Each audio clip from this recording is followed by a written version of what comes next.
to start with this.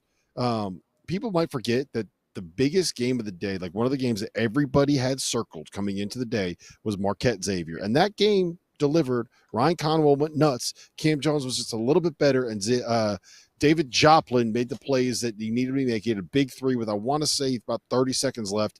And Marquette was able to get away with a win, although Ryan Conwell had a half-court shot at the buzzer to cover 89-87. What do you make of Marquette's win and Xavier's chances to dance now? What I made of the win was there is no better feeling than when you ask a coach a question, and you both have asked coaches and players countless questions, and the coaches move to tears for a moment because their emotion comes out and they show raw emotion. So Shaka Smart was moved.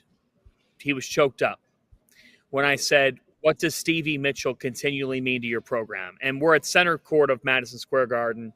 And in my head, I'm thinking, I get to do this. And he's choked up because I think he thinks of Stevie Mitchell like a second son, like that type of person in his life.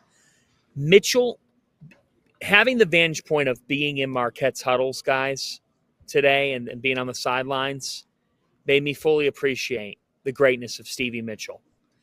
He's running those huddles. He's telling those guys, stay in the fight, find a way before Shock even gets to the rest of the team. Marquette showed why over the last 3 Big East tournaments, they're 6-1. Think about that. 6 wins to 1 loss. In this game, Xavier had control. Like, they really did. They came out, they were humming offensively. They shot over 50%. It was looking like it could be a Xavier 15-point win. But Marquette would not give in this game. And they felt like they were getting the right shots in the first half. They stayed committed to that. David Joplin was huge. He had a big 3 late. Chase Ross gave him a double-figures performance. Royce Parham, the freshman, who I think they're really high on going forward, he knocked down a key 3. And this Marquette team, last week we were saying they haven't beaten a tournament team in a while. They have, and rightly so. And we don't know if Xavier's a tournament team or not. I will say this. If you're a committee member watching that game, and you had Xavier in the field before the game, I don't think that you're viciously feeling that strongly about removing them unless we continue to see, if we see bid stealers and whatnot. I don't think it was a hurt. No loss is helpful. No, I'm not suggesting they didn't move but themselves up. The way I would phrase it is they didn't move themselves up, but the problem is they weren't in a place where they can't get leaped over and then fall out of the tournament, which is 100%.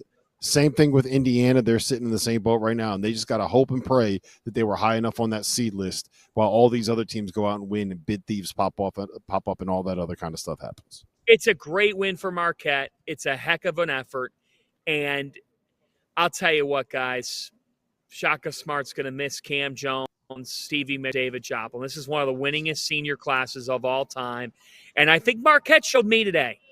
They showed me today that I kind of thought maybe this team shows up at the NCAA tournament and it could be susceptible to getting picked off with the way they have been playing. But if you look back at last week, like they played UConn real tough at Gamble, and now UConn's picking up steam.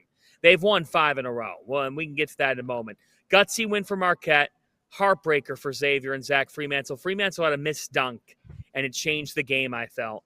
But for Marquette, yes, it's a big one. And what happens? What does this mean?